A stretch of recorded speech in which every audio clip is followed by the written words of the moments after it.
Pushpam group Bharuch દ્વારા સેવા યજ્ઞ સમિતિ ખાતે વિનામૂલ્યે જરૂરિયાતમંદ લોકોને ધાબળાનું વિતરણ કરવામાં આવ્યું હતું। છેલ્લા 6 વર્ષથી પુષ્પમ ગ્રુપ ભરૂચ દ્વારા સેવા કાર્ય કરવામાં આવે છે, જેના ભાગરૂપે ફૂલ નહીં તો ફૂલની પાંખડી અંતર્ગત ભરૂચની સેવા યજ્ઞ સમિતિ ખાતે વિનામૂલ્યે જરૂરિયાતમંદ લોકોને ધાબળાનું વિતરણ કરવામાં આવ્યું હતું। આ કાર્યક્રમમાં ગ્રુપના યતીન શેઠ અને સભ્યો તેમજ લાભાર્થીઓ ઉપસ્થિત રહ્યા હતા।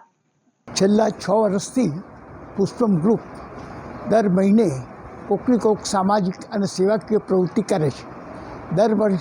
દર મહિને જુદી જુદી સંસ્થાઓમાં બાળકોને જમવાનું, યુનિફોર્મ, કપડાં, stationery, drawing stationery, long notebooks વગેરે આપે છે।